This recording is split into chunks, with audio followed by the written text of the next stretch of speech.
Anytime you're ready, Gordon. Okay. Would you give us your full name and spell it for us, please?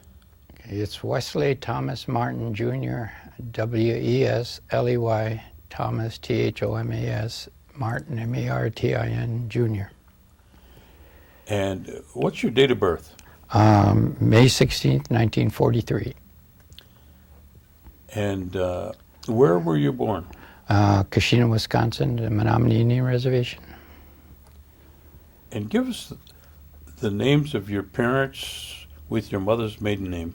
Okay, well, I'm junior, so my father is Wesley James Martin, Sr. My mom was Elizabeth Dakota Martin. Now, do you remember anything, the names of your grandparents? Yeah, my grandparents was on my dad's side was Jim and Ella Martin. He was Menominee. My grandfather was Basil Dakota from Bad River, and my grandmother was Minnie Cooper, was her maiden name, from Oneida. And your grandmother, what was her, what did you say her maiden name was? Cooper? Cooper. Yeah. Okay. And then, well, she was remarried on Oneida by the name of Julia Stanford, who was and that's where she went by Minnie Danford. Do you remember any further back than that? Not really. Just some, other relatives and. Did you spend any time with your grandparents on either side? I spent a lot of on my father's side. I spent a lot of time on I grew up on the Menominee Reservation. We lived on a hill along the river there, and they lived below us. And so I spent a lot of time with my grandparents on my dad's side. I was fortunate enough to spend some time with both my grandparents on my mother's side, who was the Oneida part, and down here on the reservation. Plus, my grandfather was up in the Oneida, Bad River Reservation. So I spent time in my early upbringing with both of them. So yeah. What was your favorite at that time? The location. I think because I was around the reservation in Menominee, probably was my grandparents where I lived there, because I almost saw them every day. And I guess one of the things was my grandmother on my Ella Martin. Believe it or not, she was probably the best fishing woman on the reservation, and she learned me a lot about trout fishing, and probably she could outfish anybody on the reservation. And some of the streams and where she would get, and then I guess I would say that would have been my favorite. But what about up in Oneida? Fishing must have been good up there. Yeah, I got up there with my grandpa. I was a lot of mostly we went up there when they were harvesting wild rice and stuff like that. So, so I got up to Dana somewhat, but not as much as I would like to. I think I spent more time with my grandma here in Oneida than I did. Did you participate in the wild rice? Somewhat. We took us out there and all that, but I was pretty young. My grandfather passed away at and so he was up there in age too. But my grandfather was he was a pretty well-known guide for fishing up in that area. In fact, I've been trying to find the edition. He was on Life magazine way back, and as a guide from up in the Manitowish water areas and all that. About what years would that be? Geez, I'd have to be in their 40s. 40s? Yeah, I believe. I'm not sure. I tried to look into their life archives, but I really should do more exploring. I'd like to get that. I remember seeing the article, but. Was he on the cover? He was on the cover of it, yeah. It'd be interesting to check it out. Yeah. Now, did your all your grandparents spoke their own language? My grandmother or my grandfather, somewhat on the Menominee side. My grandmother on him was 1/8, or I think it was 1/8 Stockbridge, and otherwise she was non-Indian. And my grandmother on my grandfather, Basal Dakota could speak Ojibwe, Chippewa, and all that. And I guess I would like, to this one, Gordy, is I was somewhat taken back one time when I was down here with my Grandpa Julius and my Grandma Dakota.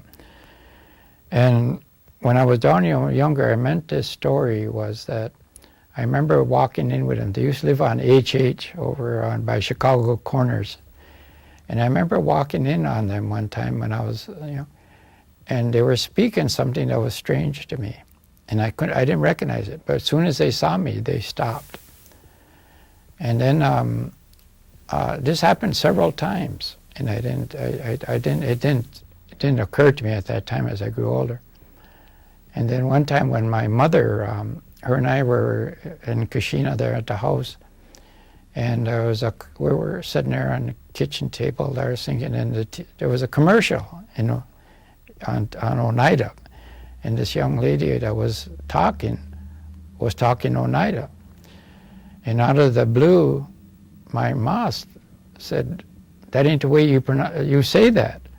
And I said, and I kind of, what are you talking about? And she said, "That's not the way you speak Oneida."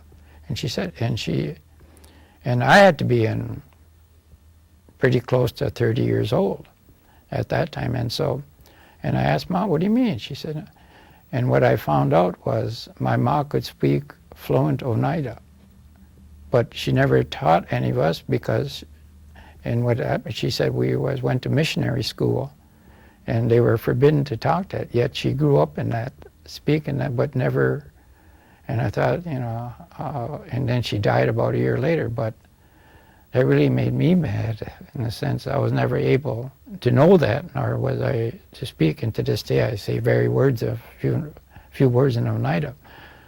But then as I thought more about that, it came back to that incident with my grandma and Grandpa Julius, was the same thing, that they were not ashamed of speaking, but they were that oppression that was always in boarding schools and everything, that was still in their mind. You don't find it today, but so as I come back, I was denied a lot of that because of that suppression, boarding schools, and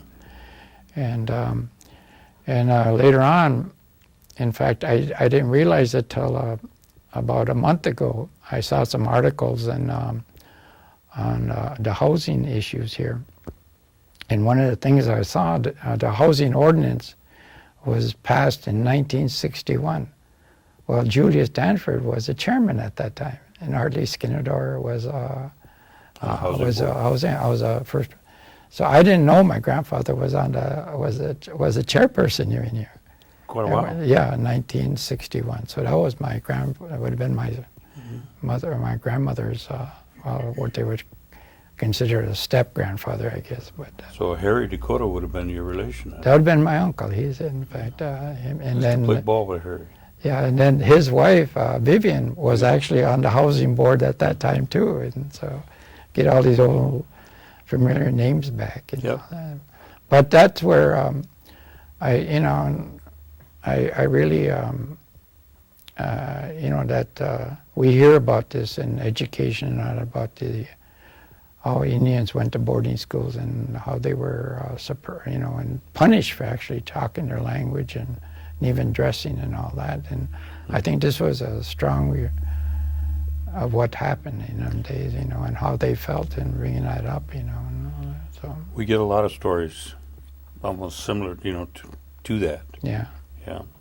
Did you face the same situation, or did the same situation occur with your Chippewa and your Menominee elders? Did they tell those kind of stories too? They did too. And in fact, my dad, and I was proud of my dad and both my parents, and I think that was where my dad was. You mentioned the name Norbert Hill and Bob Bennett. What happened was my dad and Bob Bennett, Norbert Hill, and there was a couple of other Menominees, I can't think of their names, but my dad were all going to school at St. Norbert. And what happened was they were all pretty good athletes, Bob Bennett, who later became Commissioner of Indian Affairs, was in Oneida. And they used to play semi-ball, baseball, but they were also scholarship on athletics in St. Norbert. Well, what happened was this weekend that they were to play ball, Bob Bennett couldn't make it. And my dad and several other people, and I'm sure if it was Norbert Hill Sr. was one of them, but they got caught. And they were kicked out of college because of that, because they were actually had our own scholarship, but they were similar to Jim Thorpe, if you want to put it in the crowd. Yeah. Where they were. But Bob played ball with them guys too, but he didn't show up that weekend for some reason. And he later did come on Commissioner of Indian Affairs by my father.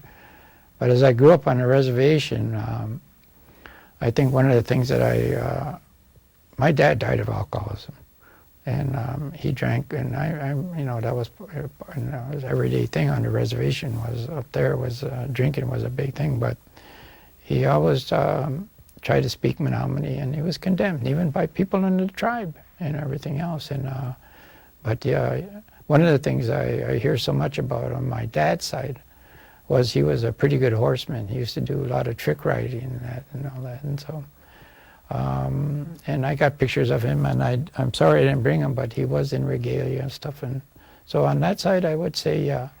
My mom, she, as I said, I think she suppressed a lot of stuff, but she was proud to be an Indian. I don't think, but I'd like to tell you, on my grandma's side, I met her in Minnie, Dakota.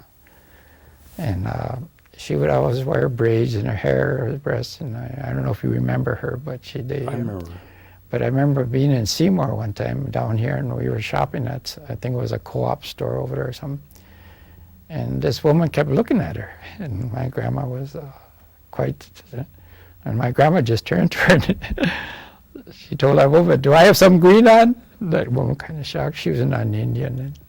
And she said, "No." And my grandma says, "What the hell you keep staring at me for then?" And that's the type she was, she was, but that was just a short, little young person, but that's, I guess, what I remember about her, and all that. Now, do you know what kind of education your grandparents had, all the Chippewa and the Menominee and the Oneidas? Because you got Stockbridge too. Yeah, well, so much at the Stockbridge, I don't know very much how that was, and in fact, I didn't know she had that Stockbridge until later on, as I was doing some stuff on my own background. Isn't it? Yeah, I tried to deny it, but so it was but as far as the education of my grandparents, I probably boarding school, high school, elementary school. I don't remember recalling anything, that they had any type of other than above high school, and I think they were all products of boarding school somewhat. So, and you remember the big boarding school in Kashina. That's where my grandfather went. That's where my dad went, and I was a product of that school too. So now, in any of the reservations at the time, did they have electric lights and running water up in Oneida or Menominee? In Oneida, I remember there was some. In fact, my grandma up there and grandpa lived in a section where there was always used to flood. The old Oneida, they called, and that was a lot of the older homes, boarding schools, or government buildings down there, and then they moved to it. But I remember there was electricity down there, by the way. On the Menominee reservation down here, if I remember, Menominees were terminated. Well, one of the things is when they were terminated before, they had their own hydroelectric plant, they had their own police department, they had their own hospital, they had all the things, and basically that's why they were selected to be terminated, because they were basically very self-sufficient. They had their own law mill, saw, and all that. But I remember here on the Oneida, they had my grandma and grandpa had a small farm. He had cows, and he had other pigs, and so they had electricity and water and all that here. Again, by old Chicago corner. So that was one of the stuff I liked to come down here, because they had the farm. You know, it wasn't very big, but it was, you know, but it was, they made a living off it. And he had hay fields and things like that. Now, what would you compare the lifestyle now? Let me give you an example. Okay, here in Oneida, we would look at the Wisconsin Oneidas are probably about maybe 10, 15 years ahead of the Oneidas at Southwall in Canada. Mm-hmm. Would that be the same kind of relation as you move further north with the reservations? You know, in time-wise, you know what I mean? Yeah. You know, and even when I remember, you know, being on the Menominee reservation, I remember going into homes that didn't have running water or things, or electricity. I remember going into homes that had kerosene lamps, and they had no electricity. They had wood stoves, basically all that, you know, and so I don't think you find them today. But I think and even up in Bad River, there was some place that we went in, and I remember a couple of places on the Menominee reservation that, and actually, as I recall things, I think they were a lot more fun than the electricity and all that. They were, you know, trying to live, you know, and all that, and so. Now, you take a place like Zor now. Is that kind of a separate and moves a little slower than every place else, or? Yeah, and I think of all the, you know, when I grew up, Zor was considering they were pagans. You know, they were well, now we would say traditionalists. You know, they grew up and they were, you could tell people were persecuted because of it, and by even Menominee people. You know, you come from Zor and pagan. In fact, even the Catholic Church in Kashina and Neopet, when at the cemeteries, there still were divisions where if you were not a member of the church, you were buried outside the cemeteries in basically the woods. And they were there. Who are them? Well, them are where we bury our pagans. Well, basically, they were, you know, and there were sections. So that went on to probably into the early 70s. I remember that before. What about the Chippewa? They have a similar situation? Not that I recall. You know, like I said, you know, I didn't. But I think they. I think there was always been in Wisconsin some persecution of Indian, but you know, and all that. But you know, and I guess I went to a boarding school. I went to the Catholic school in Kashina, and I was part of that. So now, in the Oneidas, I know they lost many of their traditions. You know, in the 20s, 30s, and 40s, and I was just wondering, was it the same kind of loss at the same time? As an example, they have the big drum. mm-hmm. Now, I don't know, is that prevalent in Menominee and up in Chippewa country, or is it just? And there's another one they call what is it, the Medean or? Medean, yeah. Yeah. Did they go steady, or did they drop off and then come back, or did it stay? You know. I think as of my upbringing and my familiarity with them is that I knew of like Zor, you know, I knew of them, and they're religious, and Mm-hmm. Grandpa and all them up in Bad River and Oneida and all that. I think it's today with the big drum, you have a more carrying on of them traditions as it was before. You know, you never heard of much of today. You go, you know, you have Native American church with the Winnebagos. You have Eddie Benton with the Medeans and that. And in fact, one time we stopped up at LCO to see Eddie Benton. A bunch of us were going up, and we stopped up there, and and he had this. He is still an older home. He said, "This is my mom's home," and all that. And we were sitting there, and all of a sudden I looked on the floor, and I can't remember. I think it was either 6 or 8, and there was holes, and they were kind of I would say maybe 4 inches in diameter. And they were kind of scattered in the living room, and I said, and he was saying, "What happened?" He said, "Well," he said, "when we were younger, we would practice Medewan. He's a leader of that." And he said that because of that persecution, we used to have to bring on and build a lodge right inside of our homes, and that's where the poles went in there. Sure. So they were to bend them and all that. Mm-hmm. And he said because of the persecution, we had to put basically hide the windows and everything, and then we would build a fire outside, making that we were heating up grandfather's rocks, and we would bring them inside to the lodge. And so so you kind of hear these stories Sure. of the persecution, and so I would say, but today there's more of an openness of it. The Oneida that's where they have their main camp for the Medewans, and been up there, and same way at the Big Drums up in Zor there. I go up and participate probably in funerals up there and all that. I don't practice with the Big Drum, but when you go there, and they're pretty nice. I like them. Now, your dad, what kind of work did he do?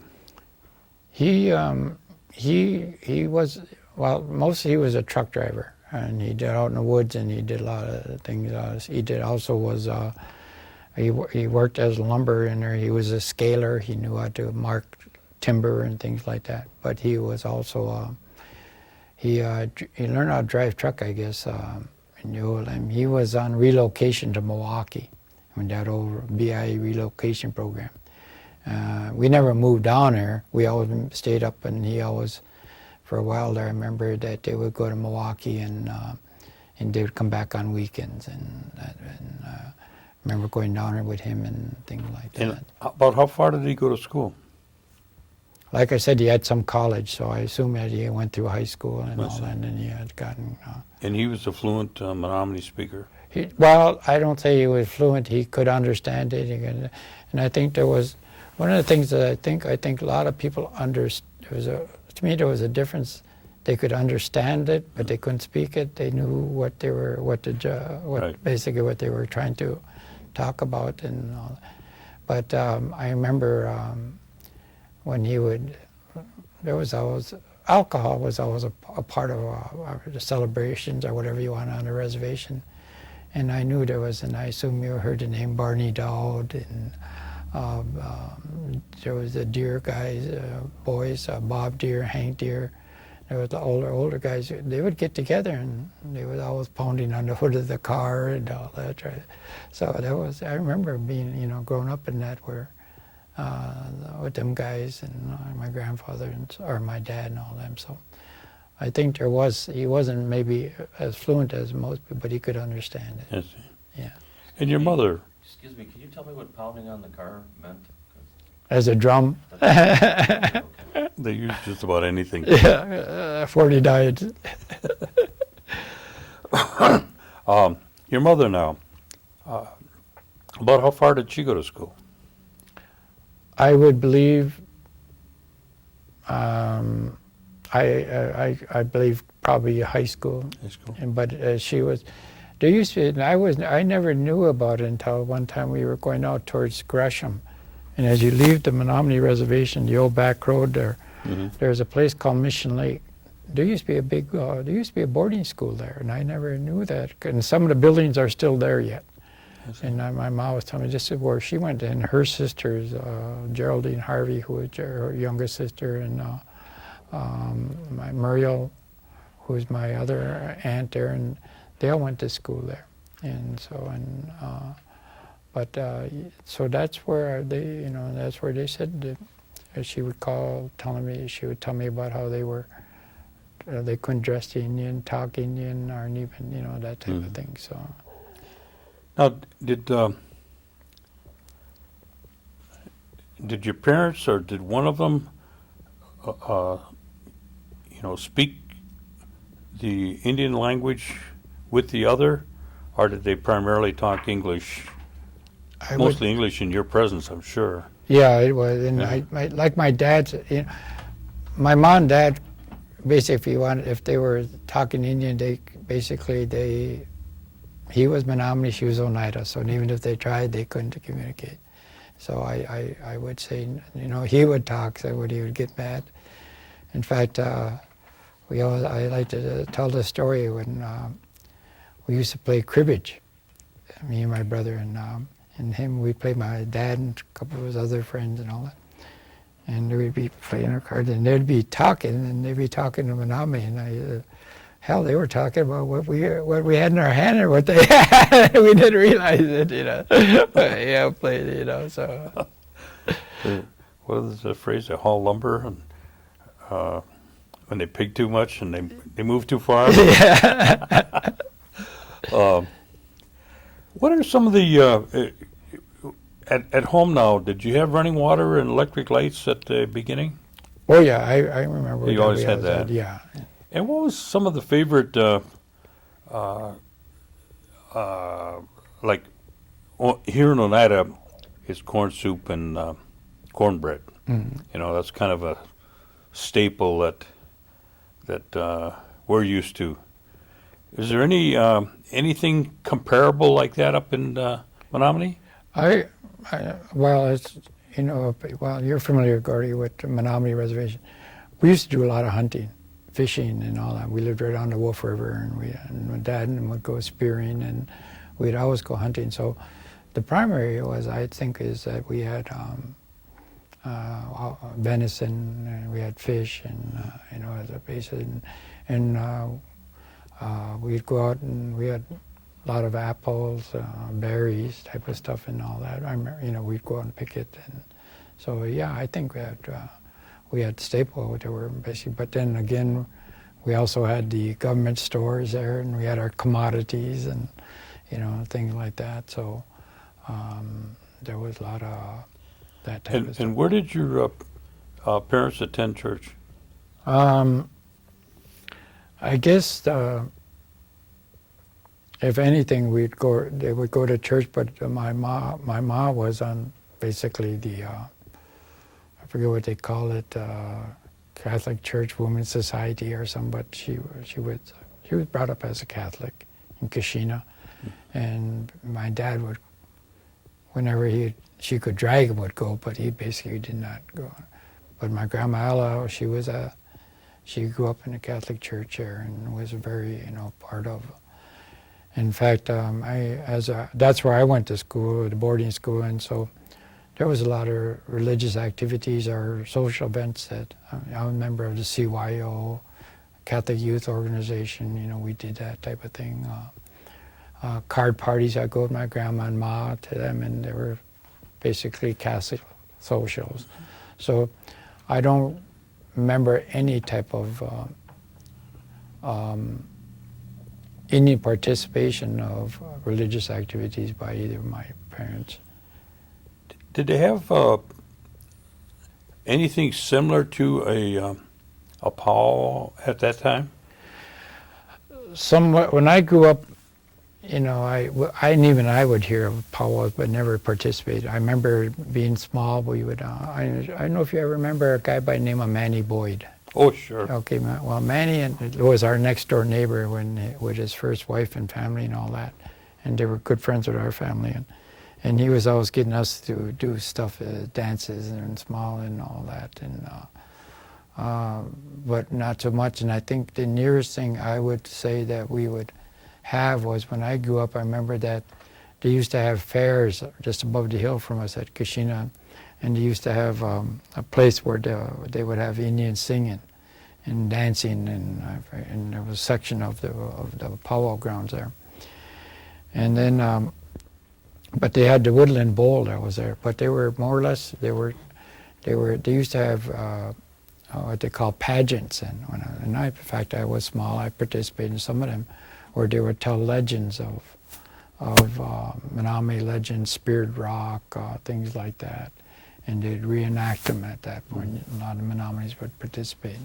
So them were probably, I think, the closest I can recall of any type of traditional activities on the reservation. So.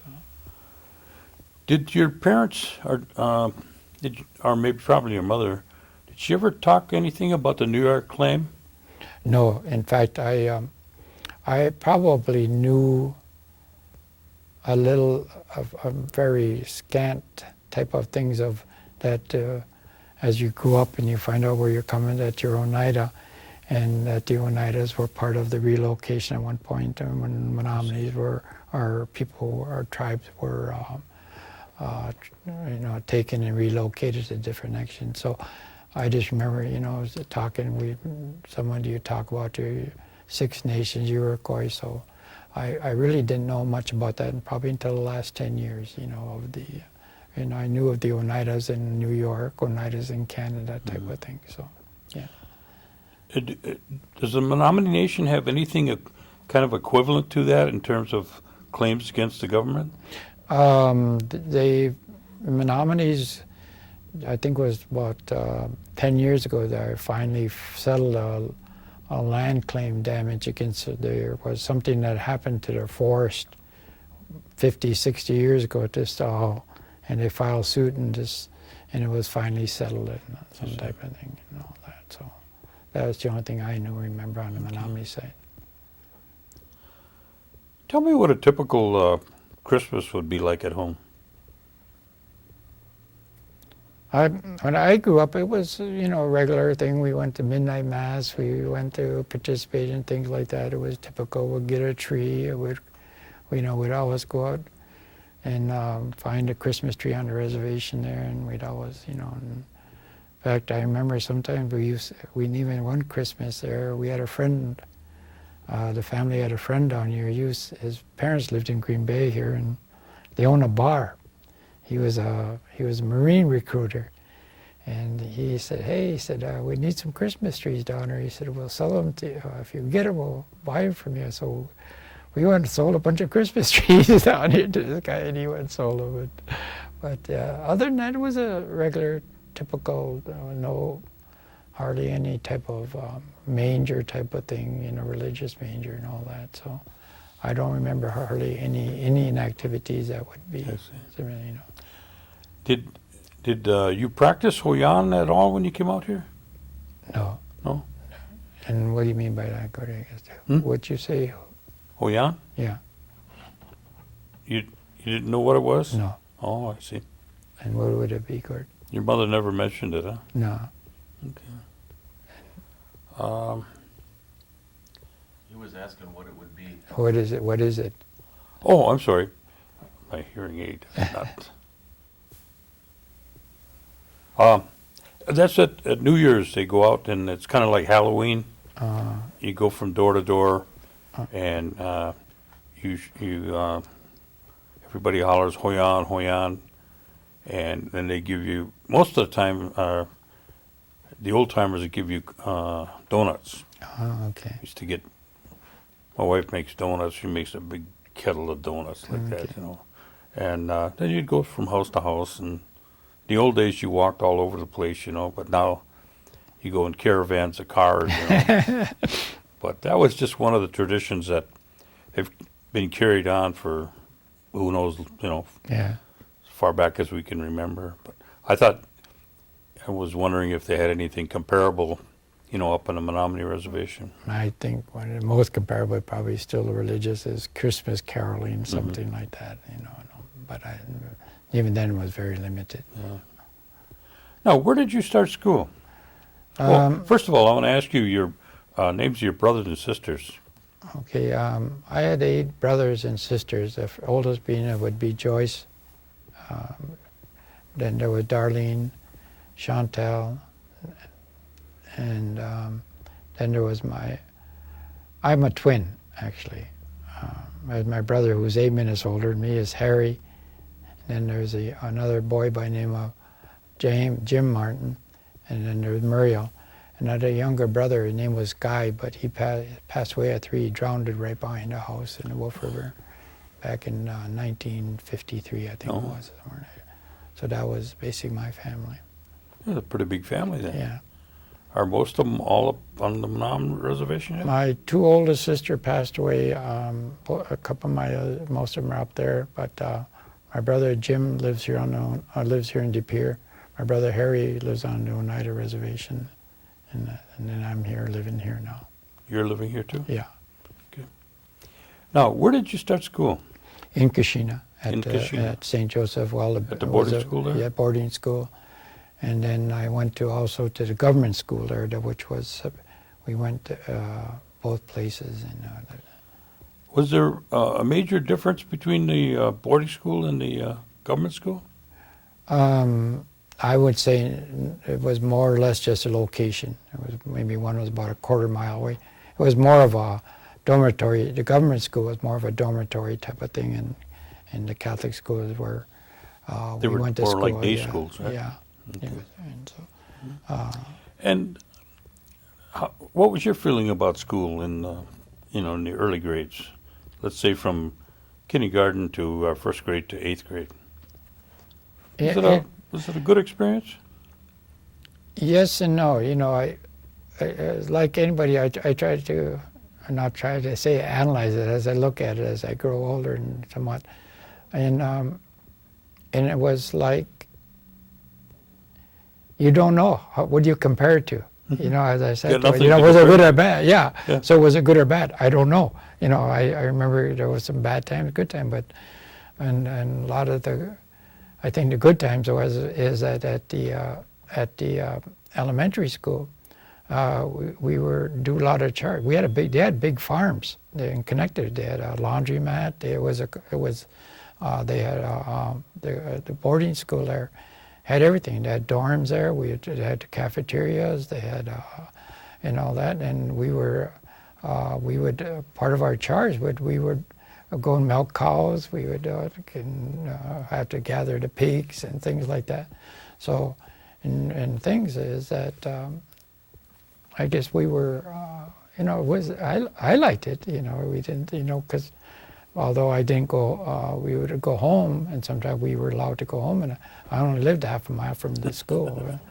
But so it was good and bad. The only part about it was, I guess, we had to go to church every morning. We had to go there, and in fact, I guess as I thought about it as I got older, the brainwashing, I was such that I was an altar boy, and geez, it would be nice to become a priest or as a brother, and so that whole thing, and all that. And as far as, did you feel discriminated? Again, I don't know. We would go to Shawano and we would hear these stories, about but I'd have non-Indian friends, because I went to school in high school and off the reservation, and in Shawano, and but you would. I remember. I think there was like. Oh, I'm sorry. I should have turned that off. I remember. I remember there was 8th grade. There used to be two grade schools. There was St. Anthony's in Neopet and St. Michael's in Kashina, and them were basically the Catholic churches, schools and all. And I remember there was they were both from 1 to 8th grade, and there was like 66 of us graduated in 1957 from 8th grade, and at that time we'd have to go to school in Shawano High School, and and that figure kind of sticks in my head because 2/3 of us never made it through there. And I look at our yearbook in '61 when I graduated. There was only 22 of us from the original 66 that made it through high school, and that was. But and then I kind of. And the only thing I think reason I made it through high school was not because of I look at my report cards over there, and I probably had a little, maybe a C average, if anything. But I was a pretty good runner. I did, in fact, and so I had something to offer them, and that was the only thing that kept me in school. I still think that was it. If I didn't, I'd probably been one of the ones that didn't make it through. But even during them high school days, we were never geared towards college.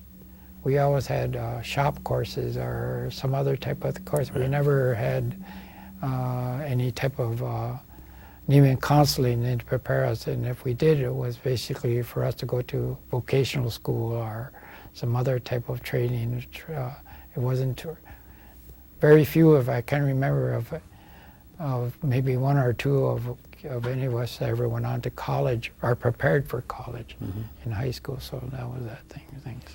Well, your experience in high school then, what is that?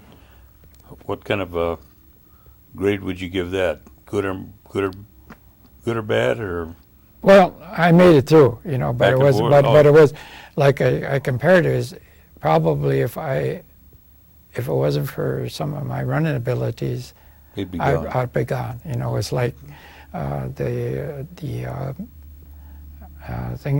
my cross country coach was my English teacher, and he was helping me because he knew if I didn't make it, I would not be on the cross country team. You know, that's all. Yeah. So, I think. And what year did you leave? 61. I graduated. 61? Yeah, from Sean. What'd you do then? I went to service. Where'd you go? Actually, I was very, at the time, I just went into it, and then there was a Berlin crisis and several things when I was there. But I signed up at that time for selective service. I went in for 2 years. So I went to Leonard Wood, and then from there I went to Fort Riley, Kansas. Well, then... You went in the Army? Yeah. And then what happened was when I was there, they had the Berlin crisis, and so the 1st Division, which I was part of, was activated to go to Germany. Well, I didn't have enough time to go over, so then I was shipped back to Fort Sheridan, Illinois, and that's where I finished. But my MOS was I was a clerk typist, and so I ended up. At the time, as I saw it, I thought, you know, do I want to go to Germany? And at this time, there's a big conflict going on, possible conflict, and I didn't go. But as I thought about it, and as I go older, one of the things I really like to do is when you talk about stuff, you can talk about it unless you experience. It's not really something you can really talk about. So as I thought about it, man, what if I'd have had that opportunity to go, which I didn't do at the time, you know? So, but that's the way it goes, you know. That's what I was talking about Germany and all that. I would have liked to go over there, you know. When okay, you got out of the Army. Yeah. And what'd you do then? I went back to the reservation, and then I and you know I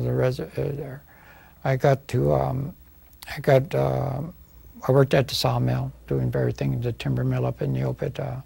You know, I did various jobs in there, which was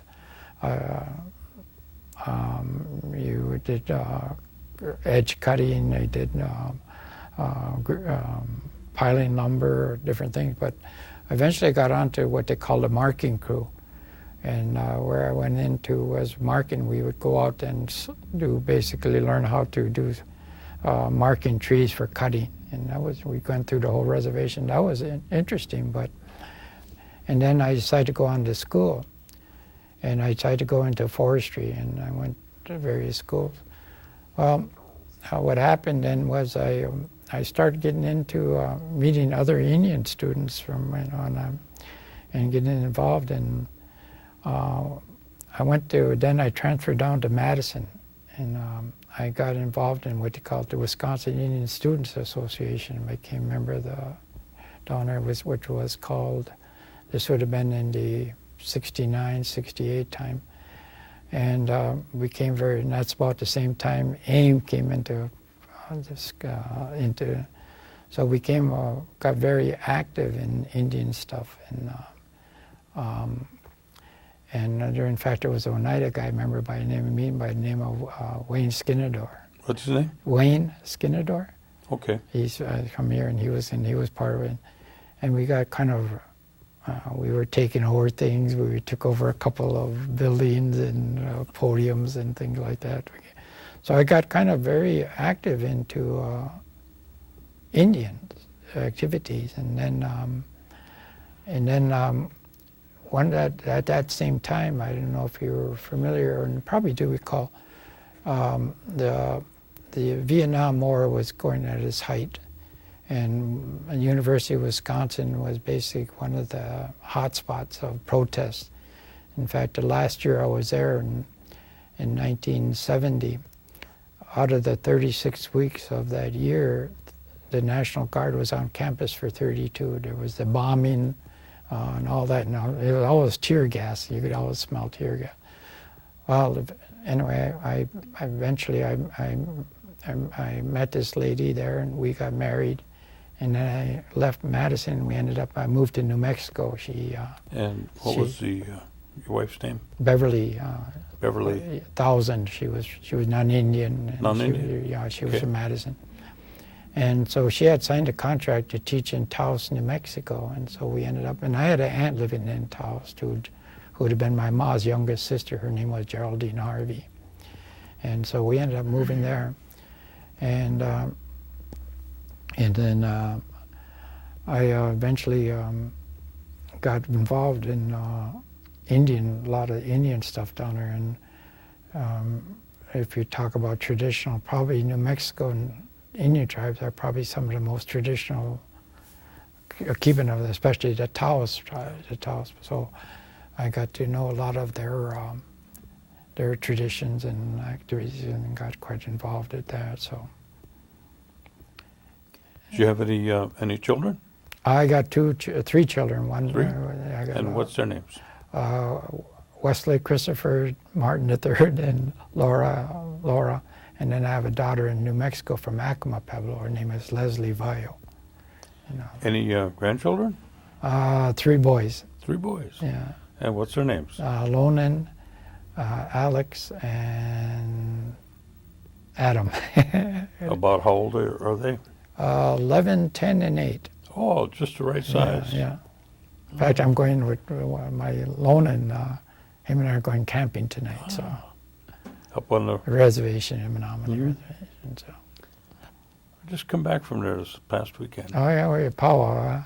No, my son's he's married to she would have been a Wilbur, and they got a lot up on the Legend Lake. Yeah.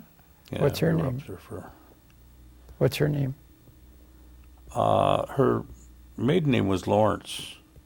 But her mother was a Wilbur. Oh, okay. Her name is Patty McLester now. Oh, okay.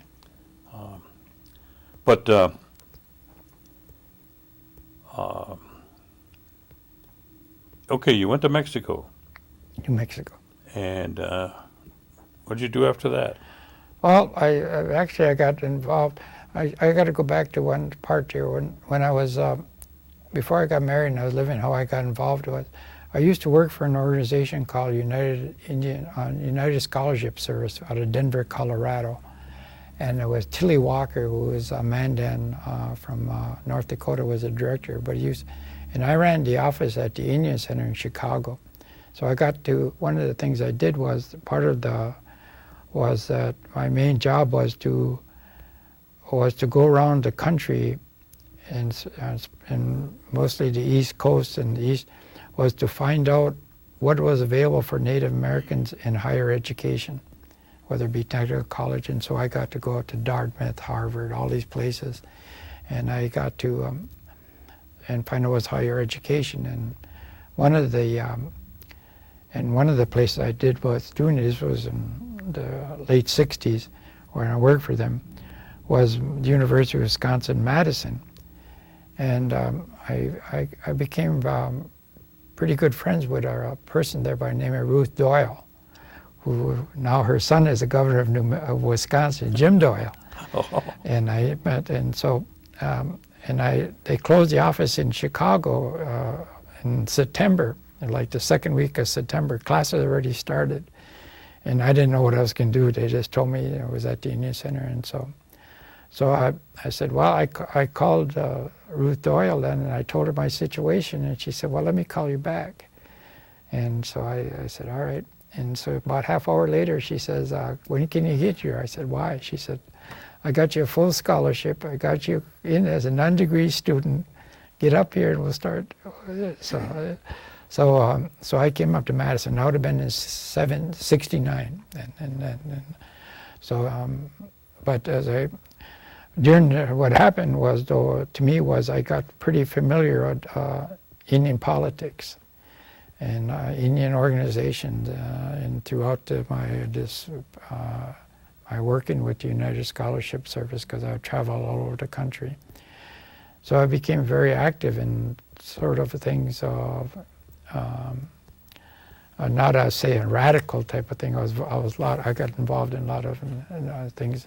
Then moving to New Mexico, I was kind of able to do a lot of this stuff yet, and I got involved in like a lot of national activities, Indians, and became involved in all that type of thing. And so I moved around a lot. I lived in Arizona, I lived in New Mexico, Colorado, back home, and a lot of it was in different Indian organizations, national Indian organizations I got involved in. So I got to know in Indian country pretty good through them experience and throughout my travels since then. So.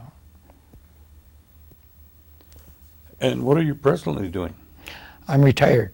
Oh, yeah? But after a while, when I moved back to the reservation from back in back to New Mexico or Menominee in about 1977, and what happened was I got involved in the Menominee had just been restored back to the reservation status, and I got involved with the tribal courts up there. They were just starting their own court system. So what happened was I became working at what they call at that time trying to help people, and then taking classes in their own tribal court. So we were basically what they call paralegals or lay advocates, helping people in the court system. And everybody was basically non-trained lawyers. The judges were basically tribal members, the clerks of court, the whole thing. So then I went on back to New Mexico to a program, a paralegal program there for a year, and everything else, and came back, and basically that's what I've been doing. I've been working in the courts, but I also worked in other tribal courts. Hannahville. I was a tribal judge for 5 years up at Hannahville. I'm licensed to practice now in all the tribal courts. I was a tribal prosecutor for 9 years for the Potawatomi tribe, Northern Forest County. So basically that's what I've been doing. And I was able to make a living at it, so. Well, it sounds like you've been around quite a bit then. Well, I think so. But now you're residing in Oneida? Yeah, and I've actually Chief Hill Drive. I came back as, for a number of reasons. One of the main reasons was I had I needed major heart surgery in 1969, and since then, since I didn't have any insurance, and then being enrolled in Oneida, I was able to relocate back here and get into the elderly unit. And so you've been back in the United community how long? January of 06. 06. Yeah, I've been here about a year and a half. Well, you must have experienced a great deal of, witnessed a great deal of change here in the community from, when you were out and about. And the sense is the unfortunate part of it, I guess, is I haven't participated in, but I see a great change in as far as the traditional activities and all that. The longhouse here, we used to hear of it and all that, and then I think as I travel and I go to different places, they talk about the preservation of the language, and they always refer to the Oneidas that I think they're the most progressive and basically trying to preserve the language, where some of them even used their. I think Oneida's got a model program where they have taped it. They got different parts of where they even teach of how to preserve your language in different parts of the country that Oneidas are referred to. That they're probably the number one in that area of recording, similar to what you might be doing here, and Right. of the history of the Oneidas and their language. And so I think the Oneidas are probably the front runners of that. What's your observation of the Oneida Appeals Commission? Well, somewhat. I mean, you get the background. Well, in fact, I should say I heard one of the very first appeal courts back when they first got there, along with Stan Webster and Higgins. What's her name? She's on appeals commission now. Geez, I can picture her. Liggins. What's her name? Oh, Carol. Carol Liggins. Mhm. And Stan heard the very first case. I came in as a reserve judge, I guess this had it. And I don't remember what it's about, but that was. So I think and I might have so much a bias because my brother is also the administrator of the appeals commission, Jim Martin. But he resigned, I think, within the last month or so. Yeah, he did. So, I think it has, even before we had what we call the casinos, I was asked to come down here with Judge Wilmer Peters, who was the chief judge of Menominee Court. And at that time, all they had was the Irene Moore Center. And I remember being there. And the reason we came down was, at that time, they were talking about establishing a tribal court. And I came down with them to answer questions and all that. And one of the things was that, one of the things is that maybe the tribal courts are not perfect, but we were always, I remember people always complained about having to go to Menominee, going to court in Shawano. Every time we always had to go, and there was always a non-Indian judges, non-Indian prosecutors. There was never seen any Indian, but we all had to go to court there whenever there was a violation of something on the Menominee reservation. And I remember being brought up younger, we had what I would call an administrative judge up there, Judge House, but they were just basically stuff that if you didn't pay your rent and so there was always this complaint. There's a big jail in Shawano, which we used to refer to, and they refer to as Indian Stadium, because the Indians would, they would have to. There was always Indians there, and they built it, So that's what I was trying to tell the Oneida people at that time when we came down was, you guys bitch about always having to go to Outagamie or Brown County Court, not having your own court system. So then I heard about the appeals court, and I said, geez, Oneidas are getting kind of a little backwards, aren't they? And there used to be the joke, and the being is, appeals court is something that you appeal from a lower court, and so we had the appeal court before you have your own court. So that was, but it was at least it's a functional court. But my experience was one of the most important piece of federal legislation that ever came down was the adoption of the Indian Child Welfare Act. And I don't think Congress or anybody envisioned when they passed that was that what it caused, because to me that was that what Indian tribes wanted to do was control of Indian children leaving the reservation. Up on the Menominee before 1954, I don't know how many people were adopted out, tribal kids were adopted out, and people still don't know. And I have helped people try to find their thing, not just in Menominee, and that was to give the control, or to say of the tribe, of the Indian Child Welfare, was to help Indian tribes to be able to control where the children went and how they were being adopted, and they're basically to be able to allow them to be adopted and staying into Indian communities. Well, to me, what happened though was when they child is to do that, you needed a lot of other. You had to need a lot of other activities. You needed, first was a tribal court. Then you need them to make, but then you need to have tribal social services. Then you need to have people to enforce it. And then what happened was, through all this, was it kind of mushroomed into something much bigger, because now you had to have people to help defend them. You had to, so to me that was the most important, because it gave a lot of self-determination to Indian people by being, and they didn't. I don't think they realized that, No.